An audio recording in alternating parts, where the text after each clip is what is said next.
all of your clients that you've worked with live in this phase, right? Everyone you've done a business with, now some might also live in the casual connection, you're building friendships, but every single one of your clients should live in this value connection stage where the content that's going out is personalized. It's specific to them.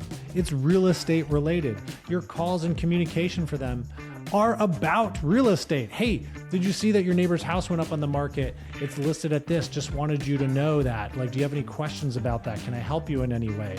These are the types of connections that show them that you are their trusted advisor. They can trust you.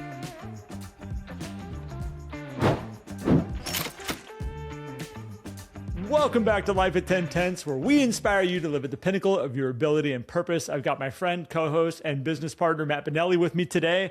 Super excited to get this kicked off with you. My name is Garrett Fry, and we are going to have some fun today. We're going to go down a little bit of a different path. We're actually going to share some of our framework that we have inside of Life at 10 Tenths and how we approach relationships, how we approach connections. I do want to say, anybody who's listened to this, it's like, this resonates with me. This feels right. This is where I want to be building my life, my business, my relationships with my clients. You can come check us out at lifeat10tenths.com. We have, I think, maybe business planning still up. It might be drifting away here as this goes live. I think this might be the last minute chances to come in. So you can go check that out. But if you're looking for group coaching, if you're looking for more daily content of stuff that comes from Matt and myself and our brains, we are more than happy to have you join us on that. Go check out our app. Come join the 11 Circle. That's our group coaching. Or come join us, Matt and I, for one-on-one coaching. We have that as an option there for you also. With that being said, Matt, the trust pathway and how we build trust, how we build relationships, how we build connections. And it's not that some are better at it than others. The ones that are good at it actually do this non-consciously. And it's something that we can all get good at. We can all train ourselves on. So let's do this, man. I'm excited to kind of explore one of our frameworks. I'm excited about this too. And we did an episode on the engagement engine. And so if you listen to that, that was probably maybe a month ago or so. This is going to make a lot of sense too, because a lot of times people will say, oh, well, the key to getting deals or getting people to do business with you all comes down to just your content, right? And your conversations and that's it, right? But there's some nuance in there. There's a pathway that goes along. And if we look at this, we can see, okay, at which point do we need to deploy particular content, and which point do we need to deploy particular conversations? And this framework was our answer to that question. A lot of people say is like, well, when do I talk to them about real estate, right?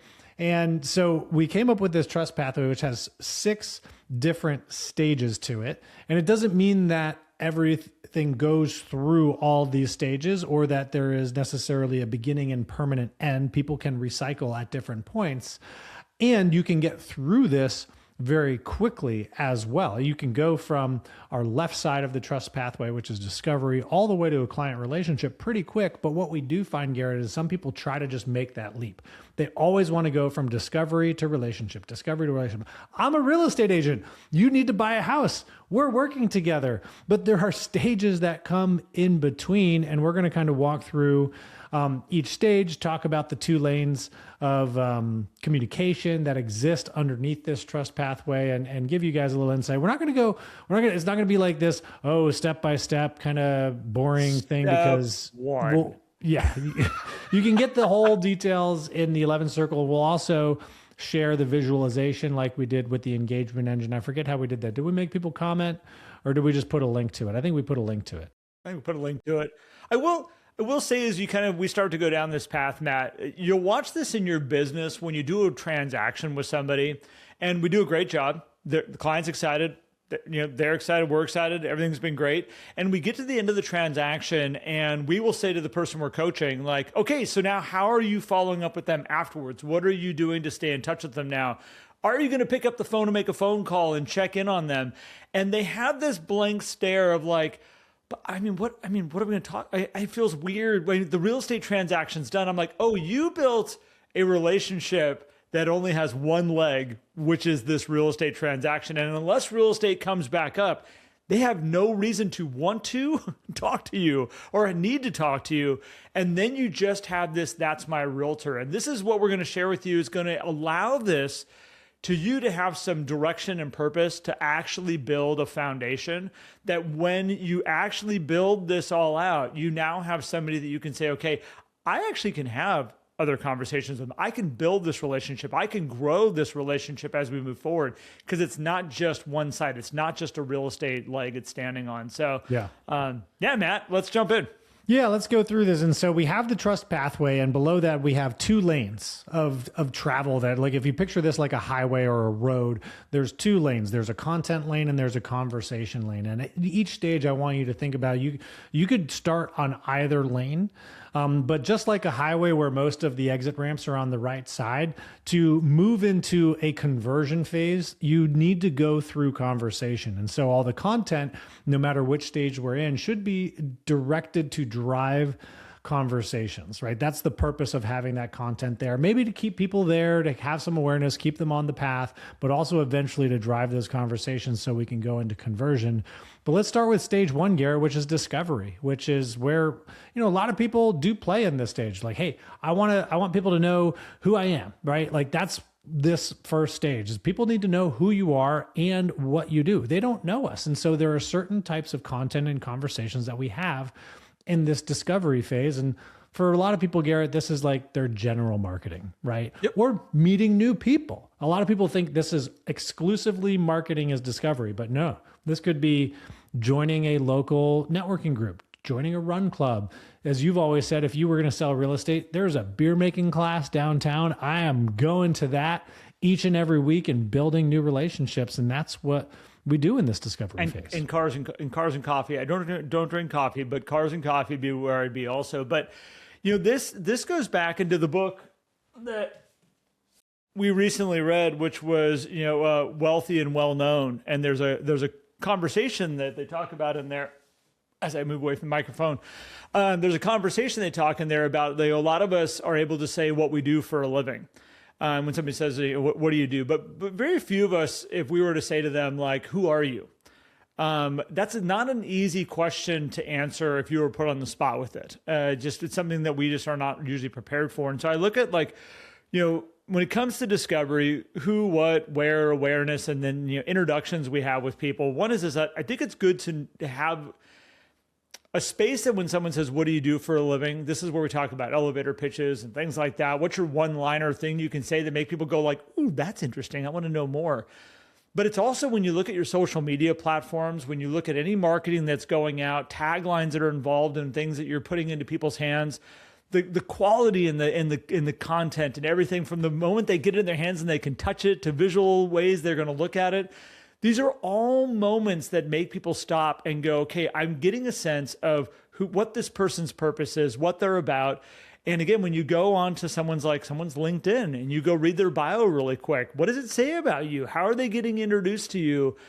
And then I've run into this a lot of times with coaching, Matt, and the businesses that we're in, where sometimes when somebody wants to introduce me to say, oh, this is my friend Garrett, they also have this little element and this energy where they're like, and Garrett does, he does something. He works with a lot of people all over. He doesn't work with anybody here, but they really can't always introduce us. And that's something that I've always looked at as like, those are things we have to be careful about because these are all the ways that we're being introduced so people can discover us, so people can build conversations, build relationships, but it has to start there for people to go, okay, I'm getting the beginning sense of who this person is that's standing in front of me.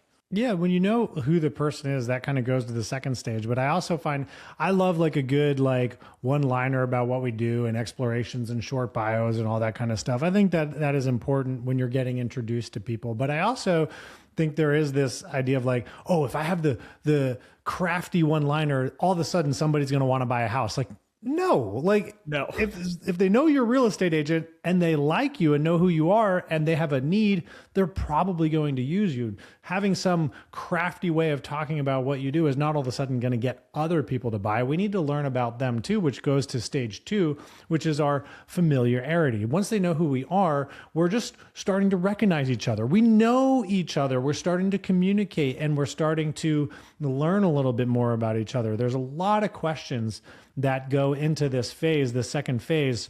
And from a content perspective, this is where people start to opt into things, right? It might be a form you have online. They opt in. They want to learn more. For us, it might be maybe this is your first time listening to us on the podcast, where you discovered us. Now you're listening to us. You're starting to get to know us a little bit. You're recognizing us. And this is in the conversations. This is getting to know you. This is where we want to start asking questions, right? So any content that's going out should be designed to learn about the people, not talk about yourself necessarily. Yeah, you might drip that in here and there, but you really want to learn about the people that you're trying to build trust with. Because remember, this is a trust pathway. And to build trust, we need to know who you are. And then, Garrett, they need to know who you are. And then we need to start learning about who they are. And this is a process that gets missed by a lot of people, particularly people who are chasing leads, Garrett. They just want to go from, okay, I know you want to buy a house. You know I'm a real estate agent. Let's go buy a house. It's like, wait a minute. Do we get to like go out to dinner first? Do we get to go on a little date, or like why are we already going to that stage? Like we there's some things we need to do before that. But I think what you just said is really important is relationships are mutual. When you're building trust with somebody, it's mutual. It goes both ways.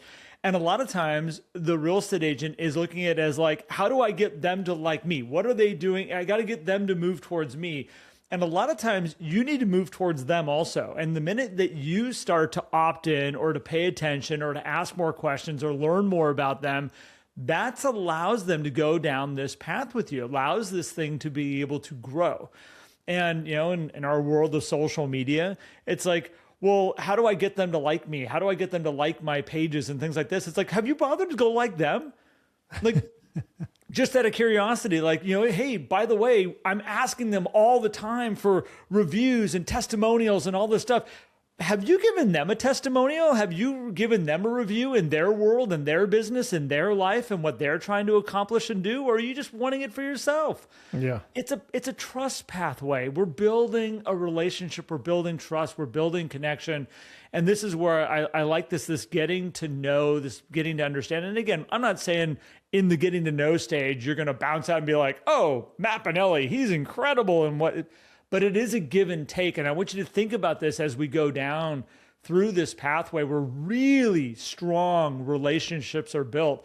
Has to be both ways. Otherwise, one-sided relationships have a time of death at some point where that relationship just drifts off and it doesn't come back. Yeah, or you just don't communicate. Like the first two phases too, discovery and familiarity, and this isn't just for business, this is for relationships in general too, right? Like they require effort. And if you don't follow through on the effort, then they are going to go away because there's still no reason for people to come back to you necessarily and be like, yeah, that guy, Garrett, he's a cool guy. Like maybe I'll see him next time I go to this event. Great. But like, what are you doing to further that relationship? So it's not just like, yeah, whenever I see him, everybody has friends groups, right? And I remember we were going to, this was maybe a few years ago, we were going to a party for one of our friends. And I was like, oh, cool. I'm going to get to see Mike at that party. And Jen's like, huh? I'm like, oh yeah, I like Mike. He's a cool guy. He's like, well, why don't you ever hang out with him? Oh, I just kind of know who he is. I'm familiar with who he is. And I just know that I'm going to get to see him at these parties because he's friends with Brian, let's say. And we're in a familiar stage where we like talking to each other at this party because we were just familiar with each other. We didn't make it yet to the next stage, which is the casual relationship. So in this familiar stage, people are opting in. They're like choosing to get more information. You're asking questions. When you get to the casual relationship, we now know each other pretty well. This is where you've probably had some conversations. This is where you get to probably add people to your lists just based on the fact like, hey, I know this person, I'm going to sign them up for my postcard mailing campaign, right? I know them well enough that we're building a relationship. I can probably call them, maybe text them. I would meet them one-on-one for coffee. And now we start to have this casual relationship, which we can stay there in that casual connection phase, because there's a fine line after these first three stages, Garrett, as we get into the last three. But this is where we truly get to say, okay, I have a relationship. What do I want to do? How big or deep do I want this relationship to be? And it's good to know that this exists. And then we have this bridge that we get to cross over into the business side of things.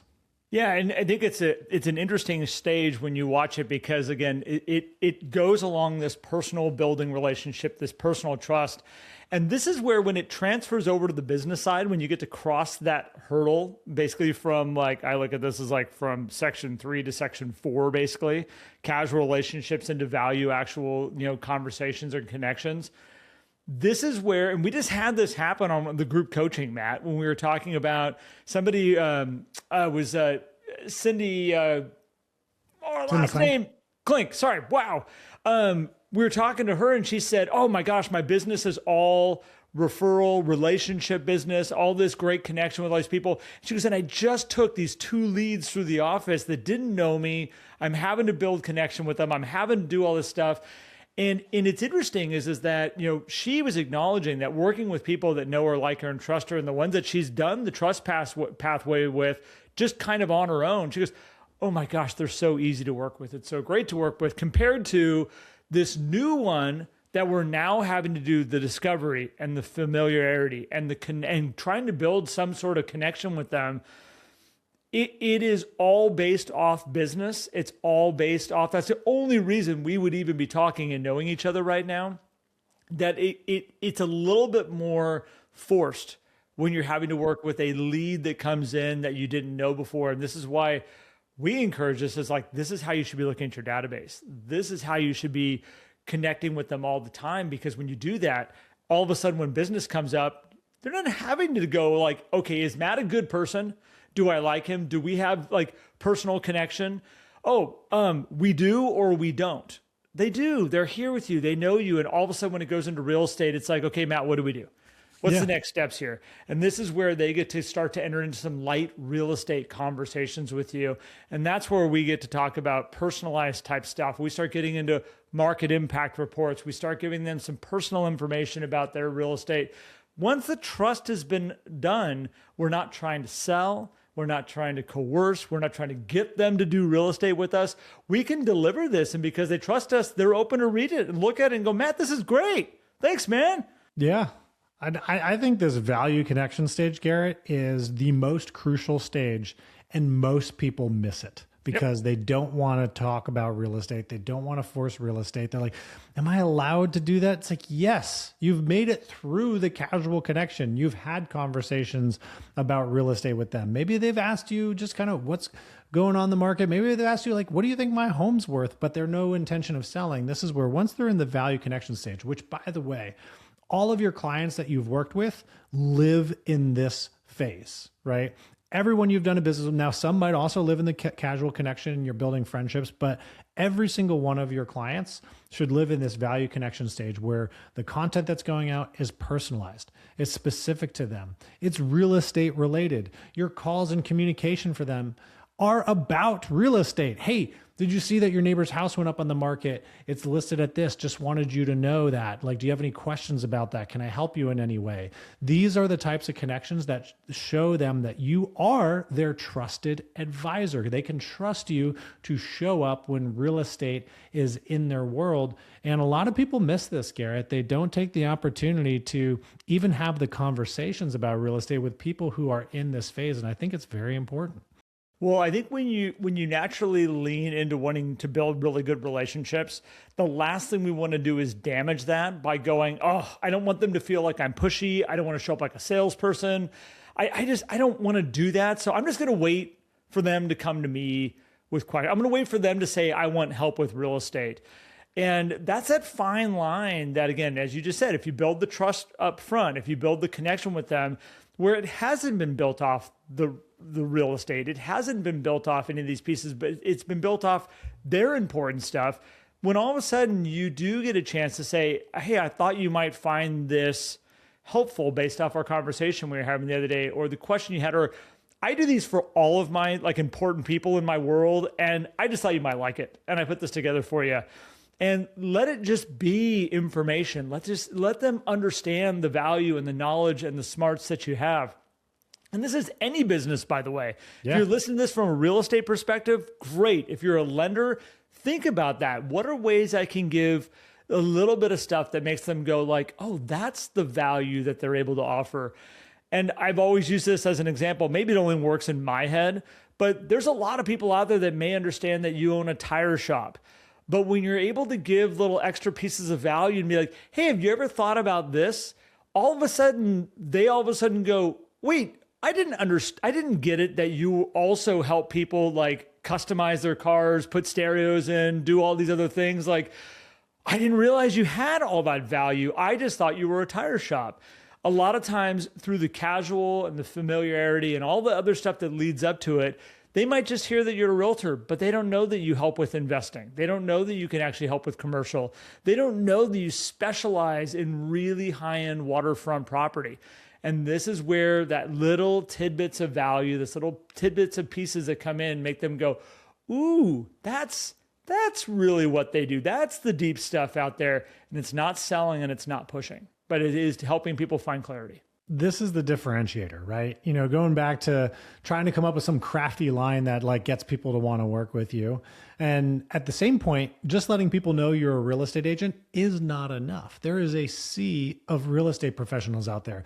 There's multiple tire shops that you can go to, but you're most likely going to choose the one that takes care of you by adding value to your world with information, with education, with entertainment, with emotion, all of these things that come through this value connection and a little bit in the casual connection phase, because now we're solidifying the trust of like, oh, I know Garrett is a real estate agent to, oh, Garrett's my real estate agent. And that's what this value connection phase does. It goes from you are one of many to their specific professional that they're using.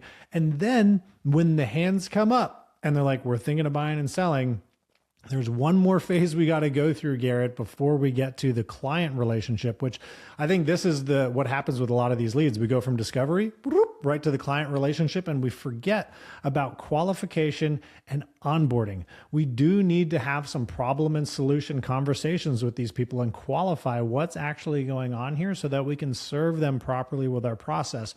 Otherwise, they are going to control the process. I want to see that property. I want to see that property. I want to see this one. I want to see this one. I want to go to that town over there. Oh, you don't serve that town? See ya. I'm going over to this other agent.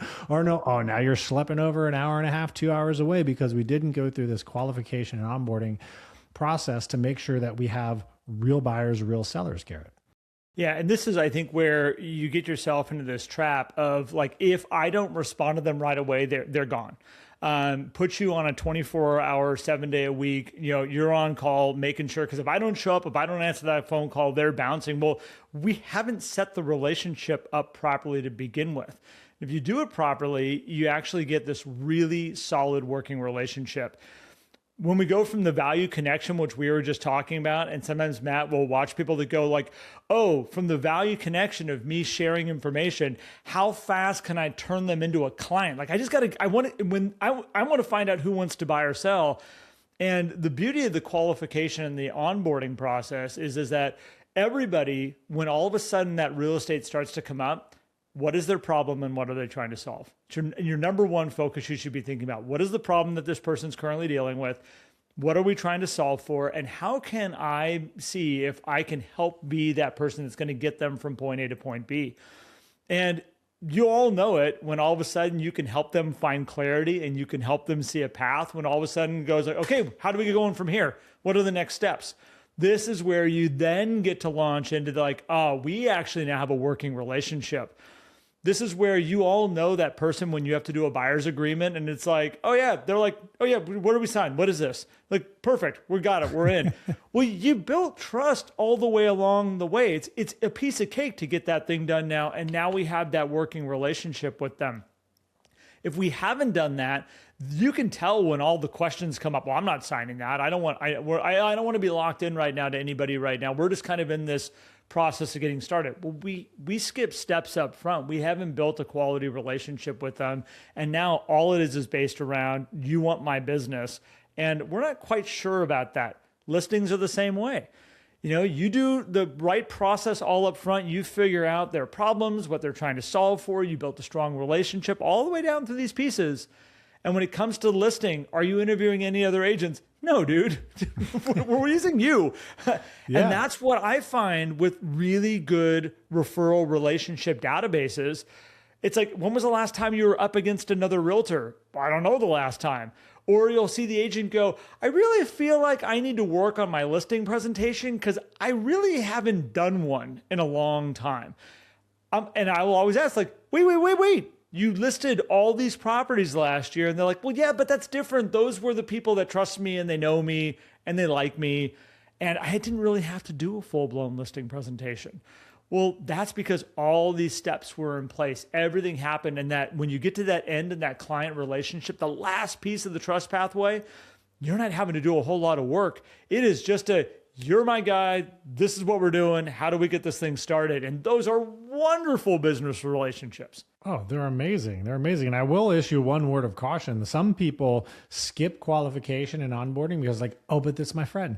Oh, it's my family, right? Or it's a repeat client. I already served them. I know what they need. And it's like, you got to have those problem and solution conversations no matter what, even like whether you have to do a full on presentation or just sit down and have a cup of coffee to understand where they're going so that, you're not just qualifying them for you as a client, you're qualifying their path. You're helping qualify what we're going to be doing when they sign the agreement to be your buyer or for you to be their agent or for you to be their listing agent. And then you go into the client relationship, which there's not really much to say about that phase, Garrett. I mean, you have a process, you execute it. And I will say on the content, people are like, well, what about the content in these phases? The content is specific to what those things are. These are your handouts. These are your packets. These are whatever it is. And if you want to add more content as it goes with that, I've been seeing more and more people, Garrett, start to develop templates for their customer service calls, which makes me so happy because they're following the customer service call with a little template email that says, here's where we're at. This is where we're going. And this is what's coming up ahead. I'm like, oh, I love this.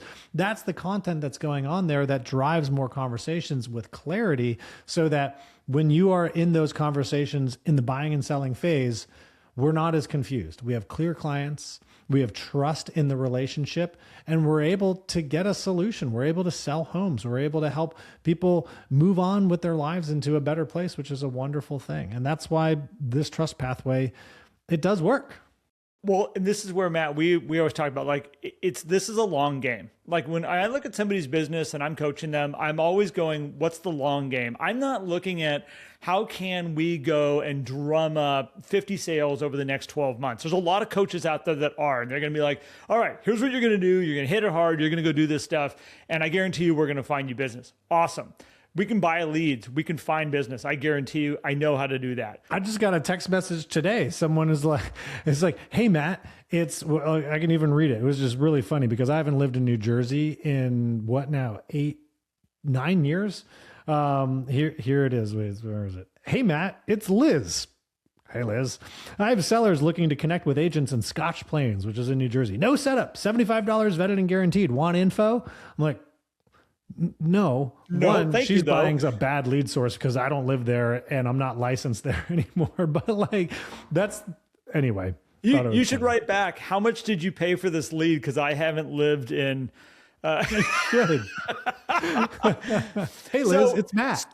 So with that being said, when I say the long game, what we're looking for here is as we go through this process, this client who's gone through every step that you have not skipped, and they now have done real estate with you and come out the other side, you have a long-term now connection with this person. You know a lot of what's going on about them. You know a lot of what their personal world is, the problems that they've been trying to solve. You've helped them get to the other side.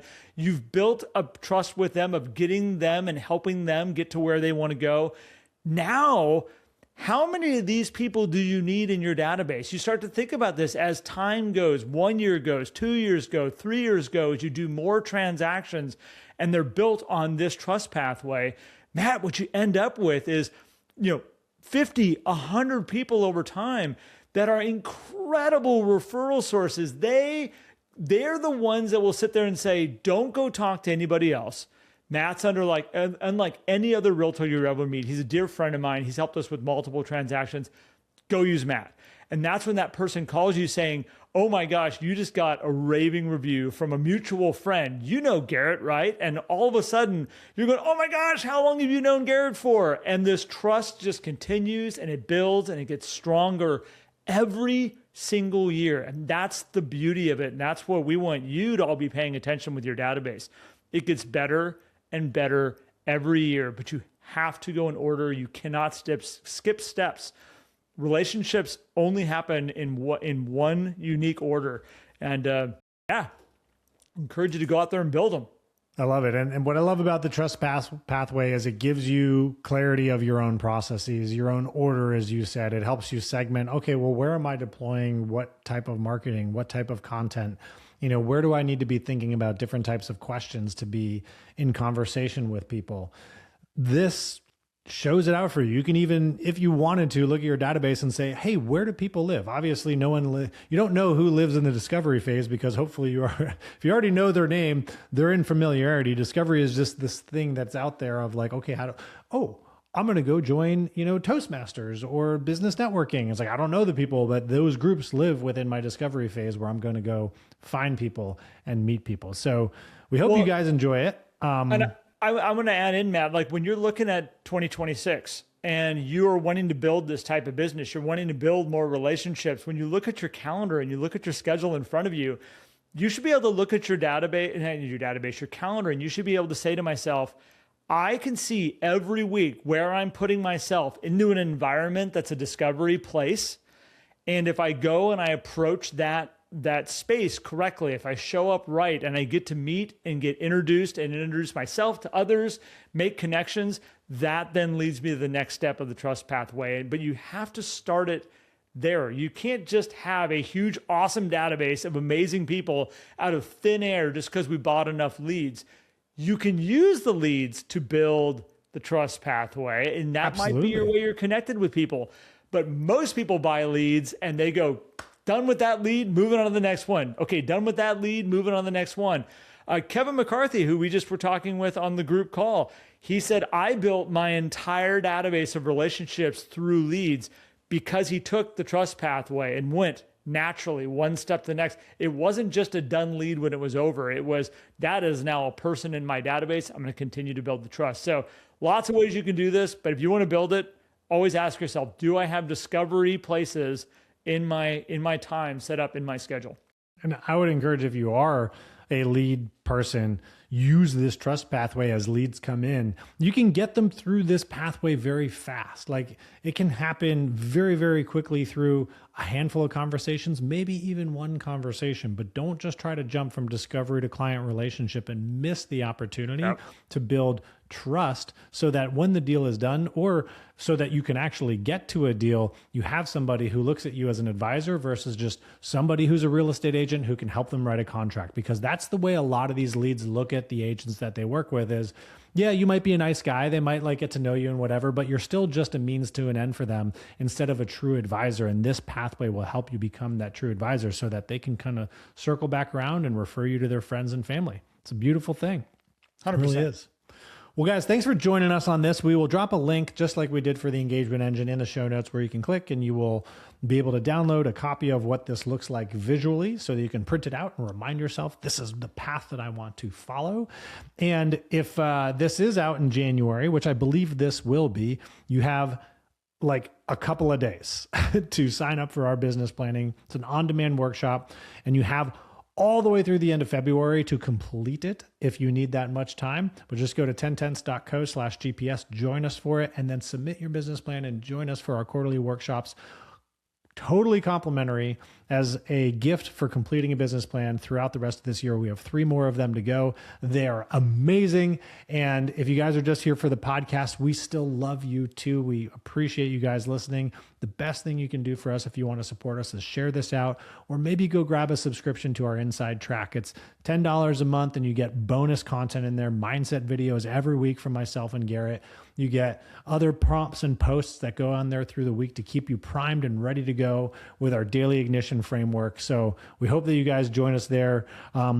or group coaching or individual coaching or whatever we can do. Or if there's something you're like, I still want access and I don't know what to do, just message us. We'll take care of you. So appreciate you guys. Have an awesome day, and we'll see you on the next one. Thanks, everyone.